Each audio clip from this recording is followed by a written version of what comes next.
So guys, I'll talk about the 48-hour film project and do a follow-up video for what I put out there last year. Like last year I was talking about like how the Will Smith controversy and like what happened reminded me at a time when I was doing the 40-hour film project where I spoke on stage. I shared a story that I was struggling with suicide and depression, and I alleged that the people running the event were just finding humor in my story and other things like that.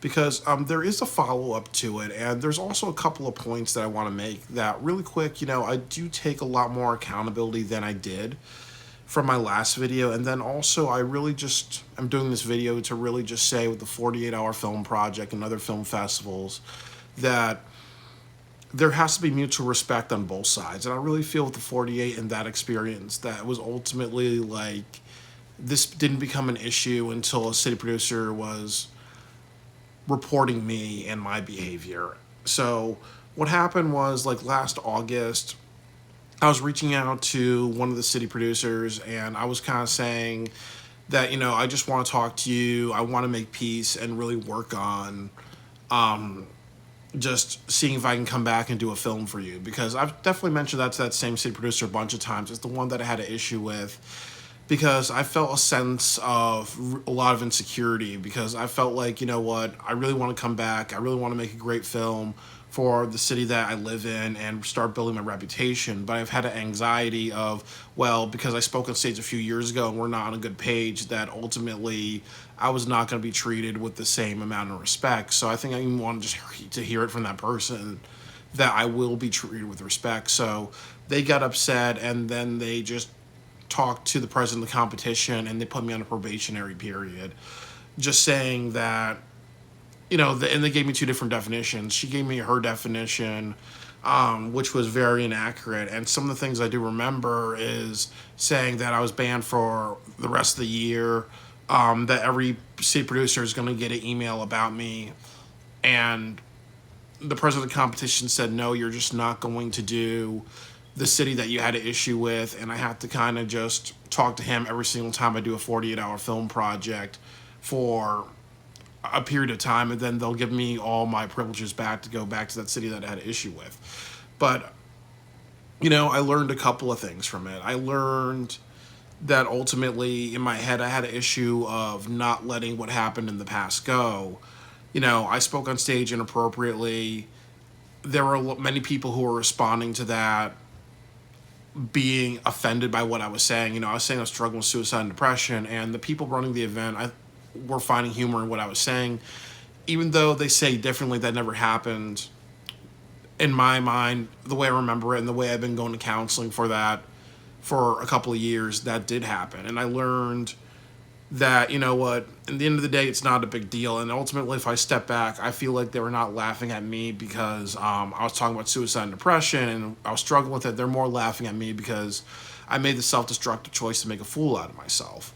So it's ultimately a decision to really understand that it's not such a big deal. Was it mean? Yes. Was it, when you step back, people responding to what I was saying because they were put in a situation of, oh, well, we don't know how to respond to this.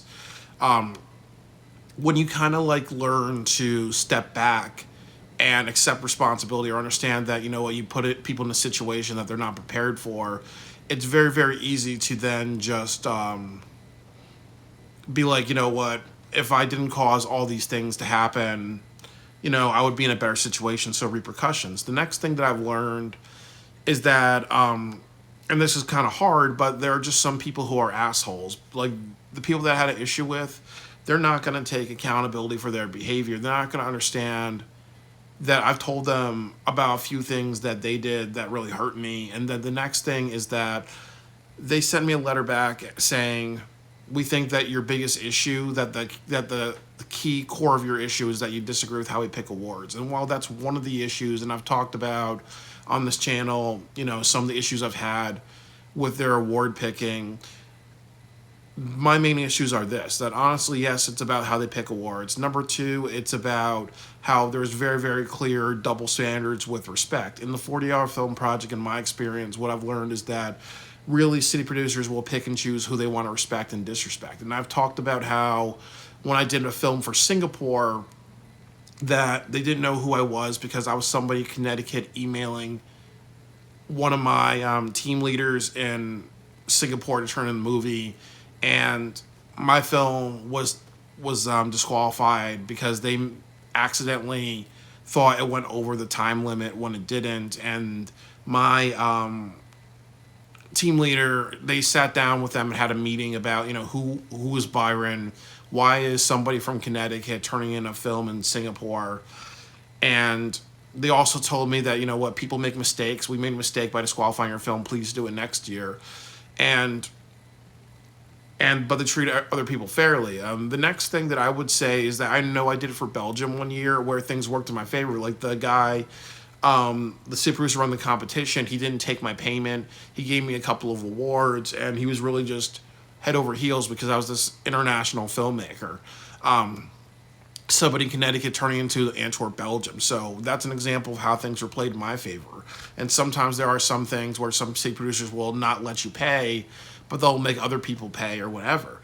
I know I tried to do it for, I think, Nambia, Africa, and a state producer lied to my face and said, you know what, you can't do this competition because they want the winners to be from Africa. So when the rule is that everybody from anyone in the world can participate in any competition. Sorry, I gotta look out the window to see my brother's home because then I have to cut this video short. So there's definitely an issue with double standards. And I think that one thing I've done with my channel and other things is just say that this needs to be worked on. And I think another issue I kind of see is awards and nominations. And to get it really quick is that I've been told by somebody, one of the state producers, says that you're not supposed to have nominations, you're not supposed to have honorable mentions, you're supposed to have like the 15 award categories, but everybody kind of breaks rules to do what they want. And I think that's important for me to say that because, it's really, really clear that, there's such inconsistency. And sometimes I think with the president of the competition, he's not going to kind of crack down and be like, okay, you guys are going a little off tangent of awards or how you guys run things. So there is a sense of, lack of good leadership. But this all kind of stems to what I kind of feel is one of the issues is that it's really city producers picking and choosing who they want to respect and disrespect. City producers sometimes saying, you know what, this is my event, I'm going to do things my way or the highway. So that means push certain people. That means when it comes to nominations and awards, they're going to just do certain categories, give certain people extra awards and extra honorable mentions and other things like that just to kind of like really prop up their winners. But what I would kind of say in response to all that is that I've learned, the world's not fair. There's a whole world of politics around filmmaking and winning awards. So ultimately, you have to really just accept it, eat crow, and survive in that world. Like, I have good relationships with other city producers in the 48-hour film project, and I've learned that I don't want to do any more damage. And that's the next thing I learned after that is that ultimately there's a lot of things that I've done that was not okay.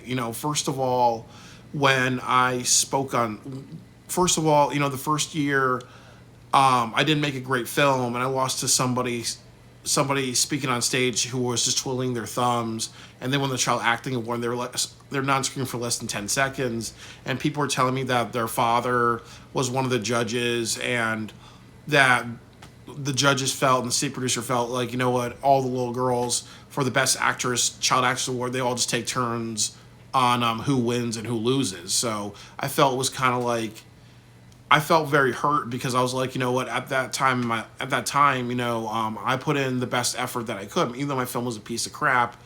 And ultimately, it insulted my intelligence to see somebody win for not doing a great job, because usually when you think of acting categories, you think of the best performance. And best performance means that if you have a character that's deep and dimensional and it goes on for a long time and they're very well developed, like you saw in my film, it should always beat somebody who's on screen for less than 3 or 4 seconds. So I felt kind of, I felt like my intelligence was insulted that they picked another film. But importantly, I respond to it by just mouthing off at the event to other filmmakers and saying, you know what, it's just politics. and his friends picking friends, and I should have never mouthed off. And then the next thing is that I chose to go online and talk about my disagreements, and I had other disagreements like. I remember one time my friend, who's a really great filmmaker, he did a film. It was disqualified because he turned in the film late, and he was nominated for over.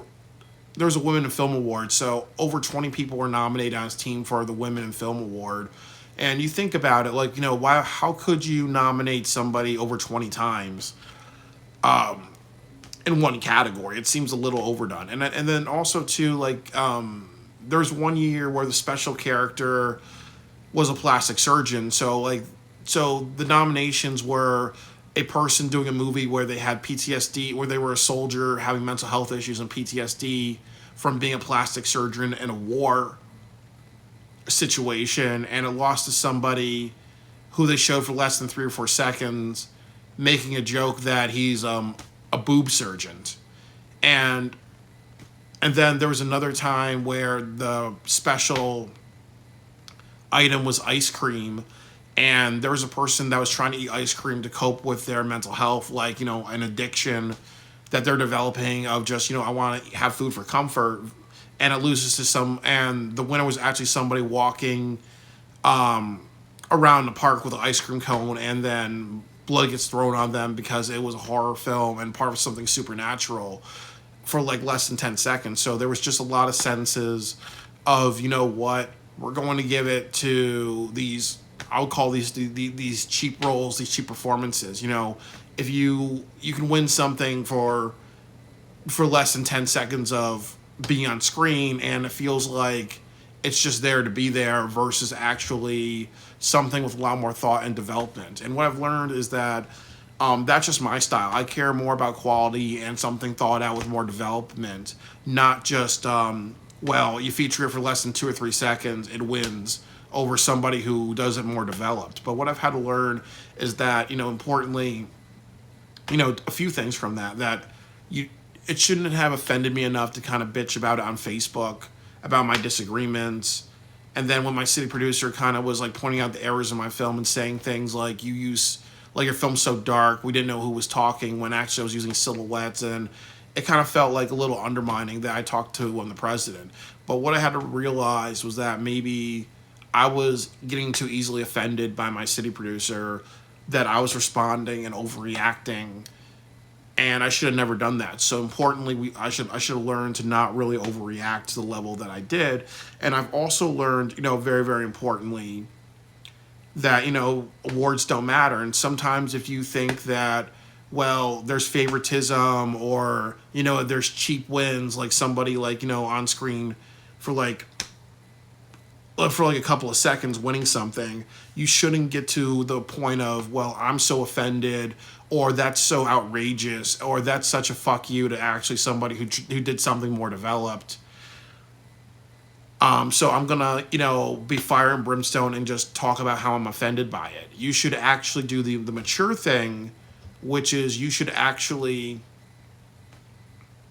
be like, okay, you know what, that's how they pick things here. I don't like it, so I'm going to take my ball and do other 48-hour film projects, or I may say, fuck it, to hell with it. And there's no problem with that.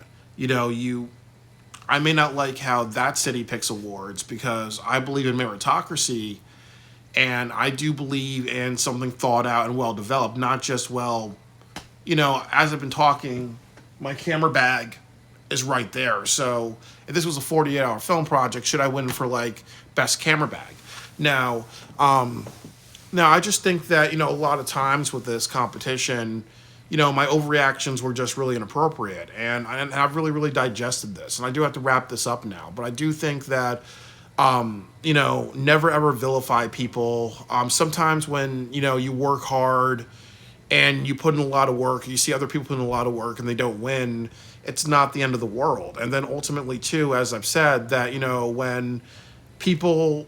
an award show, when event runners say things like, me and the judges are going to sit down, we're going to pick our favorites, and I pick favorite, and I play favorites, so our city gets a certain edge, or we get certain edges. You just have to learn to say, you know what, I hear that in my ears, I'm not going to come back. And you may talk to other people outside of the competition and not respond to that. But I think that my other big issue is that I just said to myself, I'm going to prove everybody wrong. I'm going to be this badass filmmaker and develop skills and just grow in over a year to turn in something great. And I learned that, the problem was I let people get under my skin. So when I registered again, this city producer got under my skin by sending me an undermining message. And that was one of the reasons why I overreacted. So I kind of had to learn the other thing is that, you don't prove people wrong, and you don't kind of come back to a place where you've already been disrespected, because they're going to do what they can to just, push your buttons, so then you kind of mess up again. Or the other thing that happens is that you can be great and do all the great things that you want to do, but they're still going to find a way to be like, okay, well, you got over with the audience, you did all these great things, but we're not going to let you win because we just don't like you. We'll put personal feelings. And that's kind of how I felt. But I also feel happy that I've kind of talked about this publicly, because now there are expectations on that city and other cities that, the 40 Hour Film Project got hurt from COVID. So everybody has to treat everybody with respect. It cannot be this, we're going to pick and choose who we're going to respect and disrespect, because I've held them to a higher standard. But importantly, I've learned that, sometimes you can't fight City Hall. You can't take some personal issues and make them really big. And sometimes there are people that'll never, ever be on your side. And you have to just accept that from the get-go. And I will say this, the last thing that I have to say is the first time I ever did the 40 Hour Film Project for that city, people were pointing their fingers at me and saying that it's great that a black man is here that year. And I met many people assume that I'm autistic. And I've met many people who've kind of were talking about my blackness and saying some racist things to me. So I've also had to learn that other thing too, just wake up call. I should have just walked out of that competition. And honestly, when I've talked to the president of the competition and a few other people about these things, they never really respond back to me. So it's kind of like that old thing about, well, you're talking about racism and other issues. Well, I'm not going to touch that with a 10-foot pole. So that's very, very telling to me. And it's also very telling that they made this a big issue once the city producer was saying, Byron emails me a couple of times a year. And instead of just addressing where I was coming from or addressing my complaints in the past that were reasonable, and other city producers have told me that they're going to address it, or they felt really hurt that this is how this person responded when I was speaking on stage a few years ago. It really became an issue when this person had an issue with me. So that's very, very telling that about the double standard of, it's really who makes the company money that gets all the pull and everything like that. But I've learned really to develop myself, go forward. What happened wasn't a big deal, but also take more accountability than I ever did. And then, as I said in my other video, I can blame my father and say I didn't grow up with a lot of emotional maturity. That's why I got so emotional. No, I got to start being accountable for my life, because ultimately, when you put yourself out there, you're responsible for your whole reputation. And also, you have to do your research. If a competition's not working out for you, don't fight against the grain. And just find something else that works for you.